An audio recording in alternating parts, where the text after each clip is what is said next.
And then later on, like about 2019, I got really into bowling. And I saw how he came from nothing to become emperor. It was his own self-confidence and his own abilities that got him there. Right. So if he could do it, I mean, I'll never be emperor, but I can carve myself out something nice.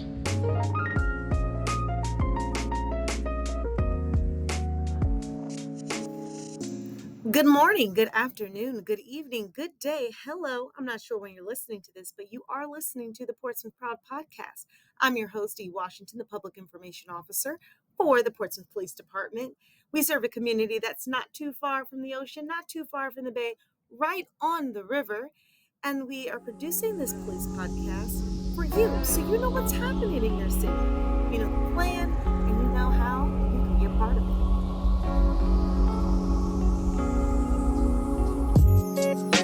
This is episode 7 of the Portsmouth Proud podcast, and today we have a wonderful guest. We have Officer Anthony Manuel. He is going to just discuss his experience being a Portsmouth police officer and give us a little bit of his background, tell us his story. Welcome, Officer Manuel. How are you today, sir? I'm doing good. How are you doing? I'm doing well. I like to always start off these conversations with just asking a little background, some background questions, so we can get a feel and get to know who Officer Manuel, who you are. So, are you a Portsmouth native? Are you a Virginia native? So I predominantly grew up in Virginia Beach. When I was younger, we lived a little bit around Norfolk in some places, but mostly Virginia Beach, like right there on the edge of the Norfolk border.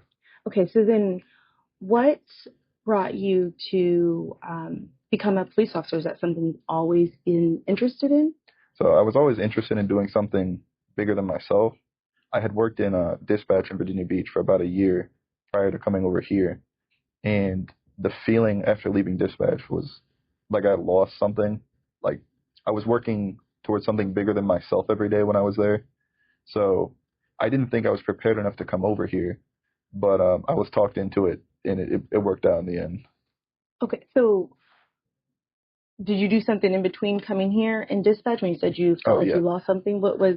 Yeah, it was only for a few months. It was like while I was going through the application process, but I went back to working like, I don't want to discredit what anybody does, but what I would consider not a long-term job, essentially. Okay. I was just like delivering pizza. Okay. So, and then pretty early on in doing that, I was like, yeah, this doesn't give me that same fulfillment. Okay. So what you said you always wanted to do something bigger than yourself. Where does that stem from? That's a hard question. I don't know. I feel like everybody or a lot of people get caught up in doing their own thing all the time, and they kind of hermit themselves from the wider world, or at least for the most part, like they'll see things on the news or on TV. I like to experience it more. I like to be in there. Okay. I don't know. It's like fun and it's interesting. It keeps things interesting. Okay. Can you explain that a little bit more? What you mean, like you want to be in there, like you said, see something on the news. So, like, can you give an example? Like, what would you see on the news, and then that makes you, and what does in there mean? Sure. So, like, of course, you if something happens, you see like police on the news or something like that. Now, obviously, it's usually not good for the most part when you see something on the news about that, but it's like hearing what leads up to it. So like if there's some sort of chase and like a car accident results from it, you'll see results of like the car accident, but it's like the prior chase that sounds fun. Okay. So just I guess the fun bits before all of the bad bits. Before the bad bits. Okay. Yeah. So are you an adrenaline junkie? Do you like? No, I don't really get adrenaline rushes often at all anymore. Okay. Well, some of the things we talk about later might uncover that, but just from some stuff through my childhood, I don't really get adrenaline rushes or fight or flight reactions often. So let's go back to like childhood. You said you grew up in Virginia. You're from this area. You're not necessarily from Portsmouth, but you're from like the Hampton Roads area. What was Officer Manuel like in middle school? And then we'll see what you were like in. Okay, middle school, I was sort of still a class clown. Okay. Stayed a little bit more to myself because I was maturing more. I'm stuck to school, but at the same time, I didn't like to go to school. Like Okay. when I was at school, I would focus and I'd do my work, but it was a slog to get me to school. I would often, make excuses as to why I couldn't go. And in seventh grade, I ended up dropping out of school. Okay. Why? So, I had a lot of stress at home, from like my siblings and my parents, and we had went homeless around that time. So we were homeless for a couple of years. About a year into it, I went back to school at the end of eighth grade, and I was in core classes for like a couple months, and then graduated eighth grade. Went to my freshman year, got put back into like gifted advanced classes for the most part, except for math. Math has never been my thing, but was still homeless at that point. Things just weren't great, so I ended up dropping out, and I'd later go back and get my GED. Okay. Okay. So you said your family experienced home. Did you have to like live in shelters, or was it living with like family, or how did that work? So we couldn't do shelters because we had our dogs with us still. Dogs had been with us through everything. We had raised all the dogs, so really didn't want to give them up. Honestly, I would have chosen being homeless over giving my dog up. That dog was with me forever. Okay. So in the end, it was worth it. I understand. But yeah, at first it was like some family friends that my father knew, and we just bounced around houses. And then when we didn't have a place that night, it was the van, or we would get hotel rooms. But he didn't like me very much, so he would kick me out of the hotel rooms, and I would kind of go stay with friends. Okay. And so this was in middle school. So from the end of eighth grade, what did you do as far as schooling from the end of eighth grade to what would have been traditional like your 12th year? So like for those 5 years or 4 years, what was your schooling situation, and what was, if you weren't in school, what was that life like? So later on, like when I went back to school for my freshman year, getting to school wasn't the issue for me because it gave me time to like get away from the whole hotel situation. Um, but again, with everything combined, I would drop out again. So after that, the day to day, it's kind of a blur looking back on it. But I remember it was a lot of home issues with my siblings because they are special needs, and my sister particularly didn't get her medication right for some years. Like it wouldn't even be until within the last few years that her medication was right, and she would have daily problems like physical aggression problems and things of that nature. So it was kind of just trying to corral them or curtail the issues that was happening. So were you like the adult? I shouldn't say the adult. Well, for lack of a better term, yeah.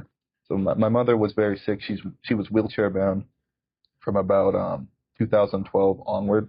Or, no, I think it was 2013. I believe it was the summer of 2013 actually onward. So from there, it was kind of up to me. So for the most part, yes, my siblings did not listen to my mom. Got it. Okay. Okay. So when did you go back and get your GED? I went back in, I think it was 2016, maybe it was 2017.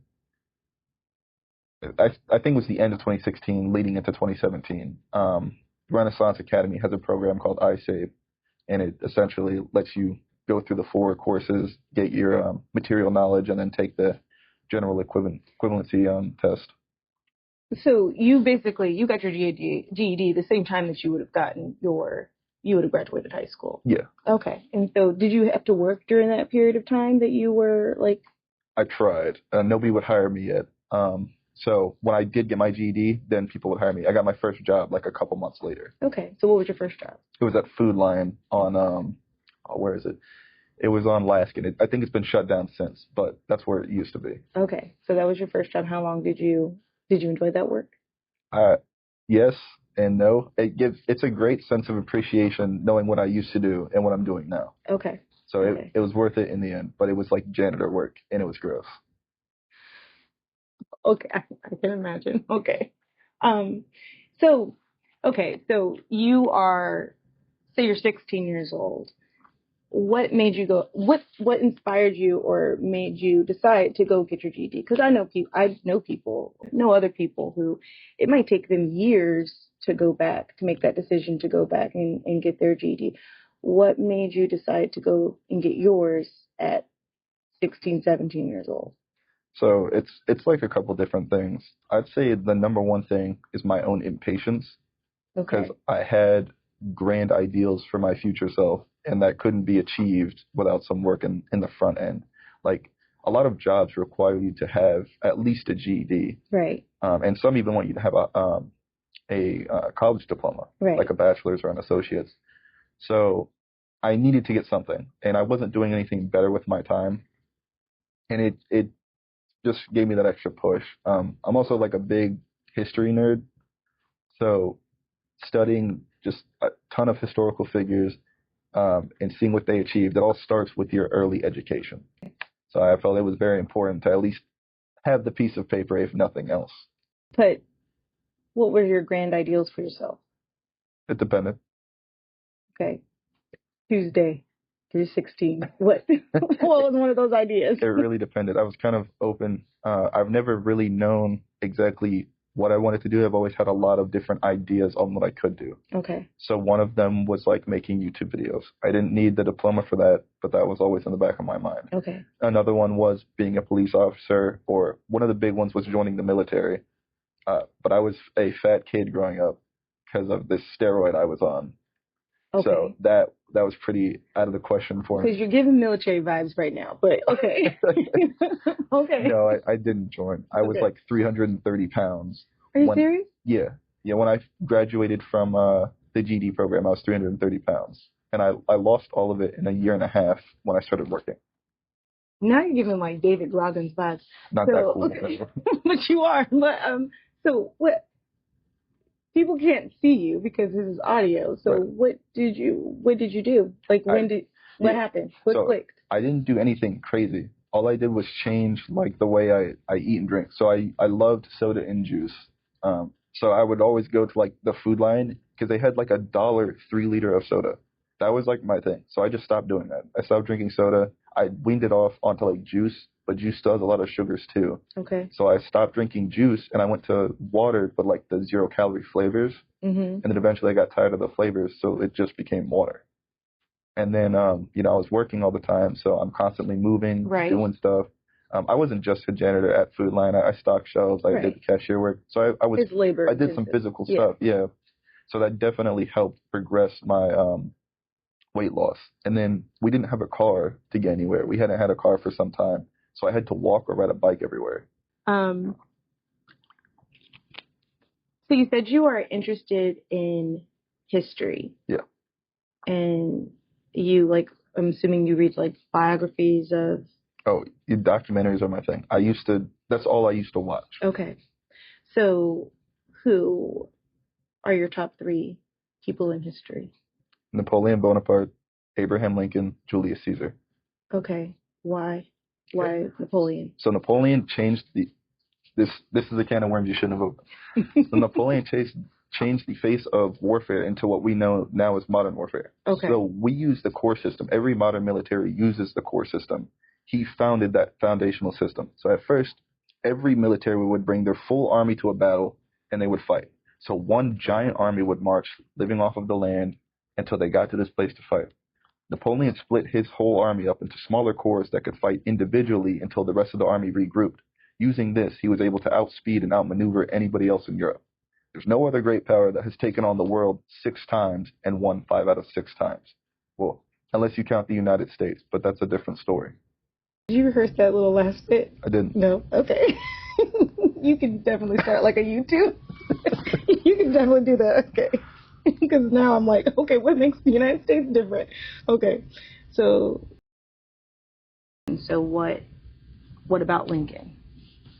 So Lincoln, it would be more for his character. Like I said, that he never told a lie. And that was one of the first things I picked up. Honesty has always been very big in my own code of ethics. So at a young age, I was very impressionable, and that made a good impression on me.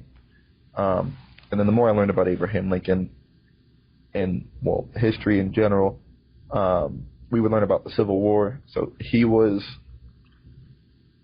not solely responsible, but responsible for putting it forth as a this is going to happen kind of objective. And, of course, we what happened, but it was the fact that he was able to get up there and put it forward. Now, throughout his whole presidency during that time, he showed very human characteristics and that he was not perfect for the job. So it was his ability to rise to meet that challenge and overcome that challenge as one of the reasons why I love this character. Okay. And then, what was your last one? Julius Caesar. Okay, what about Julius Caesar? So Julius Caesar accomplished a lot of great things during his time. People look on and can say it's impossible, at least by today's standards. But I think it was mostly his self-importance. Since he thought he was big, he could accomplish big things.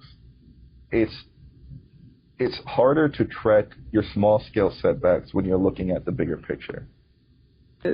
It's hard to track. I like this. Hard to track small-scale setbacks when you're looking at the bigger picture. Yes, like he drove to his goal relentlessly. Now, right. His goal led to where his downfall was. Right. But I guess it's just that that sense of drive and self-importance. Like, I think I'm important, therefore I am. And his actions spoke that. It wasn't an arrogant standpoint. It was, I'm going to make myself what I think I am. Okay. And so your love for history and I guess gleaning or learning from these historical figures started when? It started pretty young. I was always fascinated by like warfare and weapons and armor and stuff like that. So it first started, I'd say, mostly around third grade when we started learning about really ancient civilizations, and we'd see like their weapons and their armor. And at first I was only paying attention to the pictures, but then I wanted to know why they wore that stuff or why they used that stuff and what the people were like that used and wore that stuff, and their civilization as a whole. Like, early civilization, I feel like it would be very hard to accomplish. So it's like, how did you find time to have soldiers when you still have to tend your farms, or you still have to raise the children or show them how to do X or Y? So I always thought that thing was kind of fascinating on how society would evolve to meet those different challenges and expectations. And it just got me into more of an overall love of history the more I learned about it. So each year it'd be something different. Like in fourth grade, it was about Jamestown. So I learned all about the first settlement. First settlement was like Roanoke, but I learned all about like settling the area, the Native Americans. That was pretty big growing up. And then after that, it would change. I believe the next year it was World War II-ish, roughly. It was more focusing on different pockets of events that happened in that general time period. Yeah. So it started from that period of time. Okay, so did you draw on these figures for inspiration? Did they help you create a vision for your life or figure out how to overcome obstacles? And if so, like for Julius Caesar, how did you balance, or how do you balance, because you're still young, how do you balance the idea that you are important, which is going to give you the confidence to go for goals and accomplish things, with it becoming self-importance or hubris that leads to your downfall? What keeps you grounded? Yeah, I get what you're saying. So I'm not tooting my own horn, but I've generally been a very humble person. I'll talk about myself. I don't typically brag about myself often. I will sometimes for my more modern accomplishments, but I don't usually like to put myself in the limelight. I don't like a lot of attention. I feel weird when I get it. So that personally keeps me grounded. It's my own drive to not be at that point. Now, I get what you're saying, where it's like, how do you stop it from becoming, hubris or arrogance? But it's my inner self-importance. Like, I want to do big things. I think I will do big things, but I'm not going around telling everybody that. Like, obviously I told you about that here, but I asked you. Yeah, I don't go and tell anybody, oh, one day I'm going to do this or that. Okay. I think your actions will speak louder than your words in the long run. Okay. So it's inner confidence. Yes. And it's inner drive. You know what you're capable of. Yes, and I know what I'm not capable of. Okay. So you have obstacles in the past. You overcome them. What could have been an obstacle dropping out of school in 7th grade is that you didn't quit, though. You continued, and you eventually earned your GED at the same time as if you would have graduated high school. Went to work. Didn't like the janitorial work, so I'm making a timeline in my mind. This is so you're like 18 at this point. So you've been an officer now for the past almost a year. I've been on my own since December. I've been with the department since October 2nd of 23. Okay, so not quite. Hold on, what? I've been on my own as an officer since December of last year. Okay. But I got hired October 2nd, 2023. So what did you work as not a cadet, but did you work for the department at that point? Were you? When I got brought on, yeah, I was a recruit until we went to the academy. Okay. So, what did you do after the janitorial work? So I did a lot of different jobs. I said before, I didn't really know what I wanted to do. Right. My general goal was to, if I did get a different job, at least let it pay more and hopefully be better work in general. Randomly ended up meeting this guy on this video chatting site called Omegle. Okay. So it just matches you with strangers. I feel like that's for language learning or something. No. That's just no. It's shut down now. Oh, okay, it is. Yeah. Oh, okay. But it would just match you with random strangers. So okay. Me and my friends, we'd be on call together, and we would just go and match with random strangers. So we found this random guy who was playing a guitar. We talked to him the next day. Turns out he owns a digital marketing agency, and he's looking for people to hire. So we knew nothing about it. But he would end up hiring me first. He would teach me some stuff. I built an Amazon storefront. I managed ads for Amazon.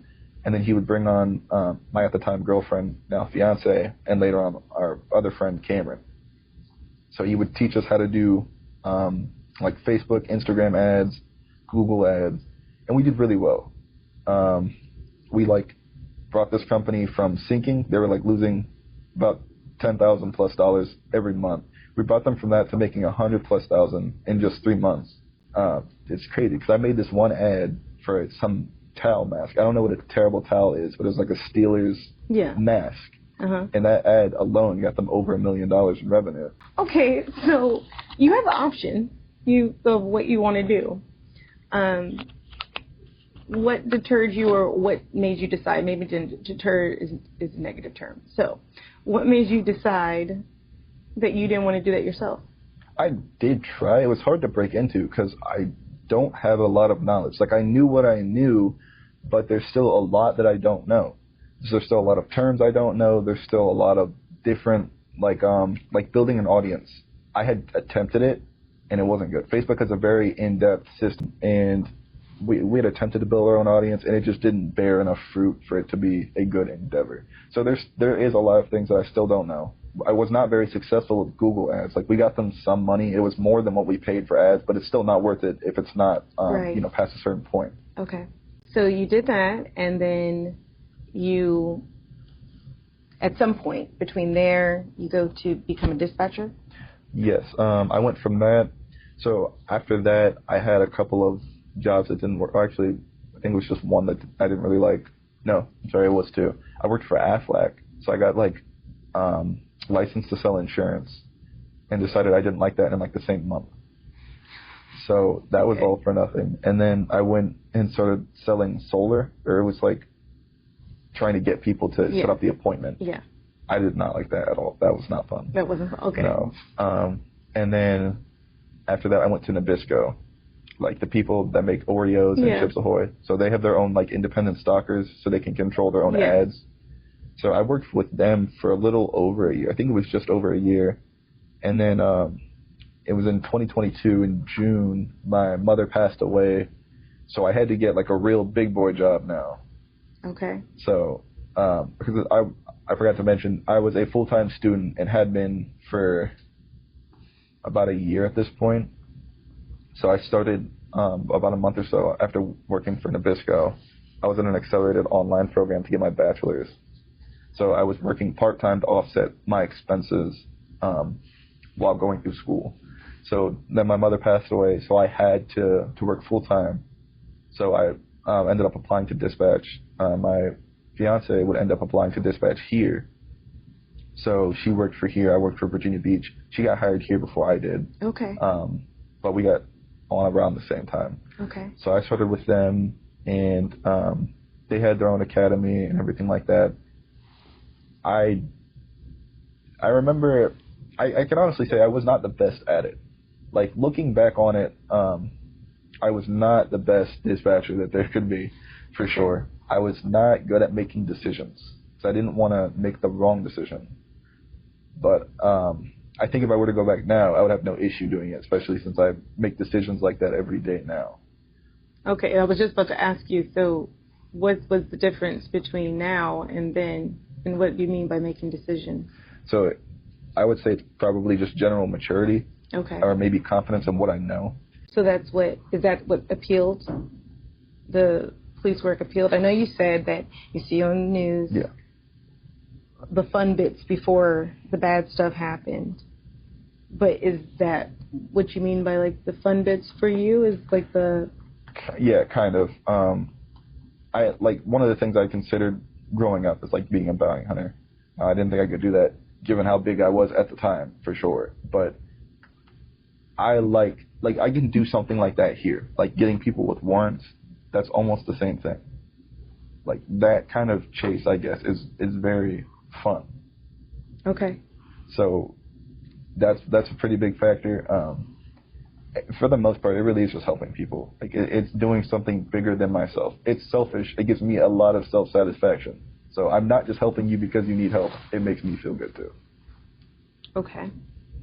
So I feel like I'm not a police officer. I'm not sworn. So it seems like it's really structured. You have supervisors or superiors, and you seem like you would have had a lot of autonomy as a teen or as a preteen and a teenager. Yes. And had to make a lot of decisions. How does that, at an age where most people don't, they want autonomy, they fight against the structure, but you actually had the autonomy and the responsibility. How does that, or how did that affect you in work, having, like, people tell you what to do? How did that have an impact at the academy, or you transitioning here as a police officer after you got out of the academy? Yeah, so my first job, it wasn't really an issue because, I don't know, I kind of welcomed, like, an authoritative figure because it kind of wasn't all on me anymore. And it let me kind of turn my brain off. Even though I couldn't, like, listen to music or anything, like, as much as the janitorial work sucked, sometimes I could come in and I wouldn't have to worry about whatever else. Like, it's like, I know what I have to do, so I'm just going to do my stuff and mindlessly, go through it. Now, it would become a little bit of an issue when I worked at Walgreens. I did butt heads a little bit with upper management. I felt like they were very restrictive, like overly restrictive for no reason. Like, I couldn't buy a company jacket because they just didn't have them, but I wasn't allowed to wear a jacket. And it was super cold. Okay. And I remember one time specifically, I had, like, the flu, and I had to come into work because I didn't want to miss work. And they're just yelling at me the whole time about wearing this jacket. And I'm like, look, I'm sick. I'm doing what I can here. Like, why is this such a big deal? Okay. That just was what it was. But after that, I don't think I had really an issue with any authoritative figures. Maybe it was just that job. In the academy, I don't know. You just have to do what you have to do. Okay. I hated doing stupid things for the sake of doing stupid things. I'm very big on efficiency, and it is like a hazing process. Like, they do have you do things that you don't need to do just to do it, so you can get uncomfortable and I guess kind of get used to that thing. it in itself provides structure, if that makes sense. No, yeah, it does. But I kind of feel like that's kind of why I was asking the question, because I can see that you would not like to do things for the sake of just doing, doing them. I do not. And I wondered how that has impacted you, because sometimes that is just what you have to do. Yeah. But so that's why I was asking. I was curious, because having naturally just had a lot of autonomy making decisions and not having to do that because you took a parenting role in your youth or parents. I know I'm a parent, and sometimes I have them just do stuff because I told them to do it. Right. How you maybe that didn't have to happen, or you didn't experience that, and how do you experience that as an adult and not having experienced it as a child? No, I definitely experienced it as a child. Oh, okay. So before my dad got put away, he did not like me. So he had me do all of the worst jobs that we could, chore-wise and otherwise. My brother, he's special needs. He has bipolar. He didn't really get on good medication until way later in life. So he would start fights with, everybody. Okay. So my dad would send me out there to handle whatever it was, even if the person was just in doing what they did. I decided to go out there and handle it because I didn't want to do it. These were my friends. So it just made things difficult. I got accustomed to doing things I didn't want to do for the sake of doing it. Okay. So what I said is void. What I was thinking was you're on like a good track. I see where you're coming from. But okay. No, up until about 2015, I was always doing things for the sake of doing them. Okay. Now you're an officer and you have a fiance, and you also have 3 people that are your dependents or depend on you. Yeah. How do you balance that with the hours that you have? And I know you said they're adults, but they're special needs. So you're the guardian, I'm assuming, of these 3. How do you balance that with this type of work? And so it was very difficult in the academy because I'd get up at 4 in the morning and I wouldn't get home until about 5 or sometimes 6, sometimes later. And then I get bombarded with stuff as soon as I get home. Now that still happens. It's just a little different because back then I didn't have any time for it. During the weekday, strictly the academy. I'd have the weekends, but I can't do anything on the weekends. Doctors aren't open, Social Security's not open, things like that. So once I got out of the academy, it did change a little bit. And even out of FTO phase, at first I was on 3rd Platoon on nights. And it really wasn't working because they would wake me up all throughout the day, and I would still have to do their appointments and stuff like that. So it kind of came to a head where I got a spontaneous appointment for Social Security where I have to go to it. And if I didn't, they were going to cut all of their benefits and stuff. They weren't going to get their medical expenses covered anymore or anything like that. And I definitely can't afford their medications. So that was at noon the next day. Or not the next day. It was next week. And I tried to reschedule it. They wouldn't do it. They said it's too close for a reschedule, even though this was spontaneous. So I had talked to my lieutenant and my sergeant and let them know what was going on. And I got the time off to do that. So they helped me with that situation, but it just showed me that I can't really do nights as long as I'm in this situation. So I ended up having to switch to days. Now on nights, you have all your court and stuff, so it's all overtime. So I didn't really have to worry too much about getting my overtime in. But on days, all your court is on your days you're working for the most part. So now I kind of have to go out of the way wherever I can to pick up those hours. Not to keep saying that you're young, but you are young, and it's a lot of responsibility. So your job has the potential to be stressful, but you said you operate well in stress. For the most part. How do you, what do you do to get through the day or stressful times of having to make those decisions? Because there's a lot of people, people don't have maybe not the exact same thing that you have, but they have other responsibilities and they can get overwhelmed with it. So what advice would you give to somebody? How do you manage, what were the things that you did to manage your responsibilities and knowing that you're working on a shift that makes doing day-to-day things difficult, in a situation where, like, this is kind of like you paying your dues to be on the night shift? How did you, I don't know if that makes sense. No, that makes sense. You, like, so what advice would you give to your peers on how to navigate that? So it's not great advice. I don't think the same way most people do, but you have to sacrifice. You don't really have a choice in that situation. So you're going to be sacrificing your sleep, your eating. That's not a problem for me. I only eat once a day, but I know most people don't. So you're going to be sacrificing a meal, your sleep, or your free time. I only sacrifice generally 1 to 2 things at a time. So if I'm going to give you my sleep, then I'm going to take free time. So I'm staying up, but I'm going to be staying up doing something. Okay. So like I'll play video games. I don't play as much anymore. I used to play a lot more, but that was a big de-stressor for me. Okay. Now it's kind of different. Like, it could be getting out the house and doing something, or mowing the yard, or if I've got a project I've been wanting to do around the house, like starting work on it. So there's more options for me now, but you're going to have to sacrifice something somewhere in the short term to make it work in the long term. But you need to be figuring out a plan on how you're going to get out of it for the long term. So embrace the suck now to embrace the relief later, I guess, to sum it up. Okay.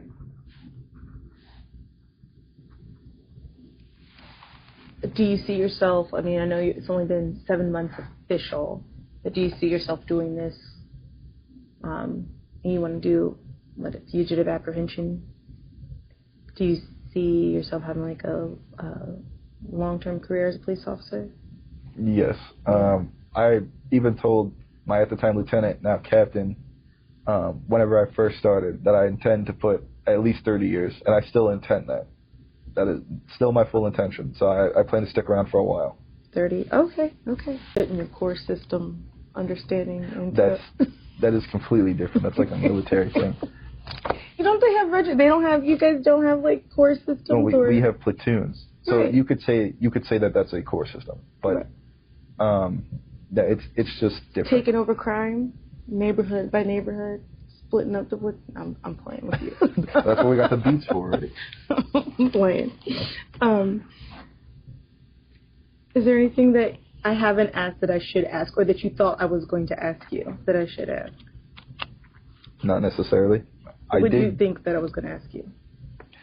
I mean, for the most part, you asked everything I thought you would ask, but I do want to toot my own horn a little bit. I did graduate school for that bachelor's degree when I was doing it full time for Nabisco. I did it all throughout the academy and everything. That was terrible. Don't recommend that to anybody. Okay, what did you get your bachelor's in? Creative writing. Okay, I wasn't expecting that. Okay, so creative writing. I really wasn't. I wasn't expecting that. I've got a wild imagination. Okay, do you write stories? I did. I don't really anymore. What do you want to do with creative writing? Nothing now. I wanted to make shows originally. Like, I'd seen Game of Thrones, and I looked around at what we have now, and I felt like there's a big void for shows that are that in-depth. So I went to school to learn how to make shows, because I wanted to be able to make something that good. And then the more I learned about, like, script writing and how it actually works, it is terrible. I'll never do that as a career. Would you be interested in, like, producing your own work? I don't think I could do that. Okay. I don't even know what I would do. Okay. Well, that's interesting. I like that. Creative writing. Okay. And why wouldn't you recommend? Because just the course load and not doing an accelerated program, or what? So there's the course load, but if you're going to the academy, you don't have time for it. Straight up. You did this while you were in the academy? Yeah, I was at the tail end of it, so I couldn't just stop. I did take a break. I was allowed 3 months of vacation each year. I hadn't taken it because I wanted to finish, but I did take it while in the academy, and it helped me out a lot. But that was like the heaviest workload that I had, because it was right there at the end. Mm-hmm. So it was just not great. So I tried it for the first couple months, took that 3-month break, and then at the tail end of the academy, I went back to school. And just not really, it was really bad.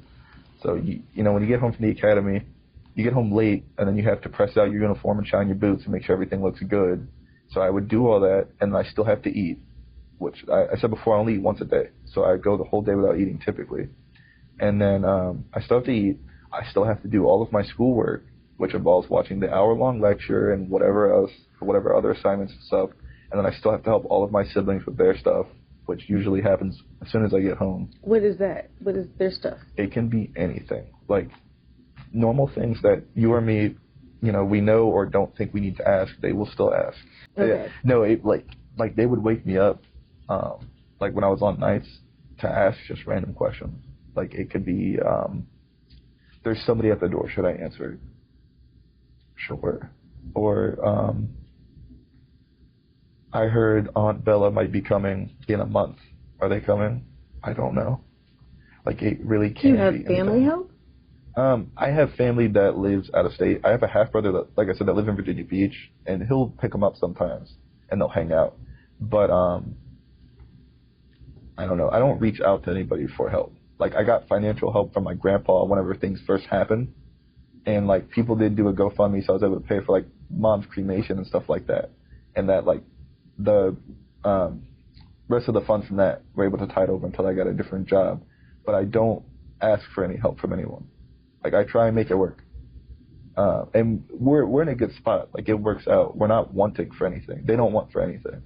They have everything they need. They got food, clothes. I'm talking about like assistance in caring for. Oh yeah. Not necessarily. Oh my bad. Providing like not.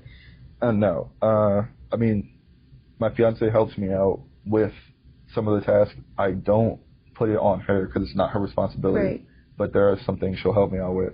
The youngest sister, she helps out where she can. She works a full-time job too.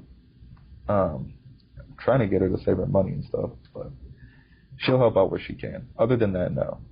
Okay, so I didn't ask this question. When you said your siblings, or two of them, were special needs, Yeah. but you had mentioned like bipolar, do you mean in addition they have special needs, or what is it, intellectual challenges in Yes. addition to? Yes, so they both have autism. The older of the two, she has Down syndrome. They both have bipolar. They're both, the younger of the two, he's very socially anxious, while the other one is not as socially anxious. She's more of a social butterfly. She likes attention. And the younger of the two has ADHD. So the older of the two, her name is Angel. She's mentally at about an 8-year-old level. The younger of the two, his name is Bayshawn. He's at about a 12-year-old level. He actually just graduated high school because I didn't make him. He said he wanted to go back to high school to get his diploma because he had dropped out around the time my mom died. So I put him back in school, but I made him go. And how old is he? He's 21. This was the last year he would have been able to go. Okay. But he did graduate. Oh. And then how old is your sister? The youngest one or the older one? The older one. She is 22. Yes, we'll turn 23 So in you are August. the oldest out of Yes. your siblings. Okay. Okay. And then your younger sister? She's 20. She 20. just turned 20 last week. What advice would you have? I know we just asked you advice about handling or navigating stressful situations and having those balance. But what advice would you have for a young person that might be in a similar situation to you on what they should do to move forward or make the plan or figuring out a plan? What would your advice be? Okay, so just bear with me for a second. I said before I don't think the same way most people do. I don't. I think very practically. So for me, when I was younger and I wanted to improve my situation, but I had no means of doing it, I had to figure out how to do it. That was the first step. So you need to figure out how you're going to do it. For me, it was looking at different people in history. Lots and lots of people. Like I studied everything. And I'm also a history nerd, so that works for me, but I can see how it might not work for everyone else.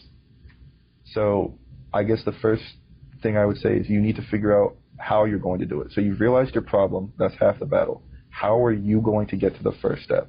First step is making that plan, whether it be a short-term plan or a long-term plan.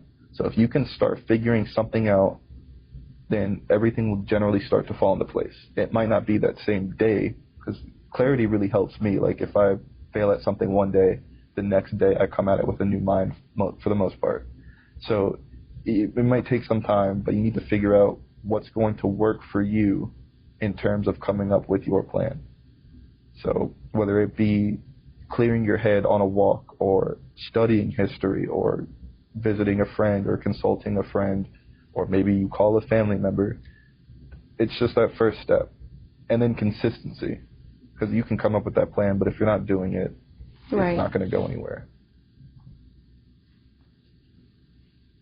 So consistency. Okay. Anything else? Consistency, of course, self-discipline, those kind of go hand in hand. Right.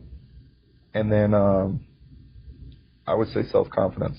Like you may not have self-confidence when you start, but if you do something and it works, you can be a little bit more confident in your next decision that you have to make that's informed.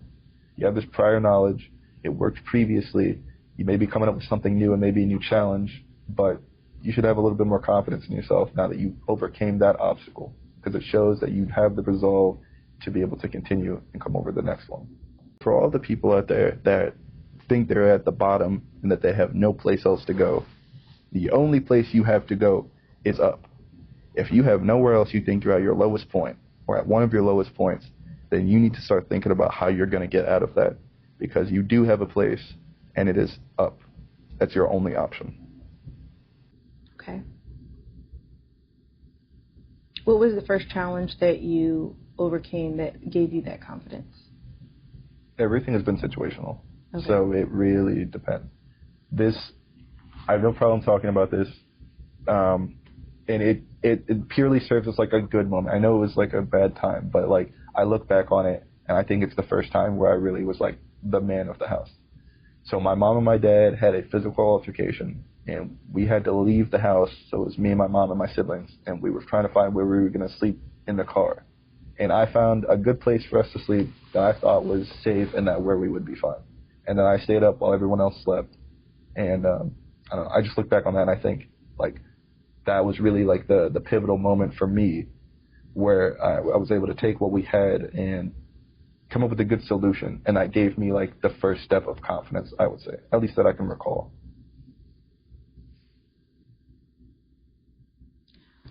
Last question.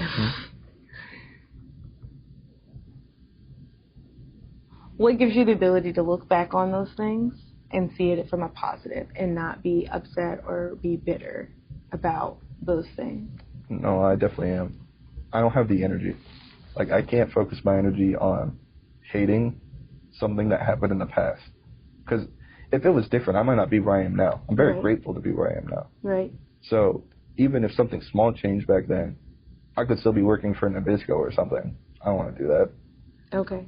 So I'm glad to be where I am. And it took getting through those challenges to get here. So it's the past. Like, you can't change it. I resent my father, but I don't have the energy to go out of my way to tell him I resent him. So, okay. I don't know. I guess just being thankful for where I am. Okay. Well, I just want to say thank you so much, Officer Manuel, for joining us today. Thank you for having me. Thank you for sharing your story. I've heard good things about you. People, they like you. So I wanted to interview you. And you're a young officer. We're recruiting, and everyone has obstacles and different things in their past. But it's nice to hear from someone who is younger, use those obstacles to push them forward and to keep making progress and not letting it hold them back or create a story that you can't overcome, but that it just propels you forward and you're going forward in your goals and the vision that you set for yourself. So everyone, for our listeners to remember that this is your city, this is our city, so let's do something to make it great.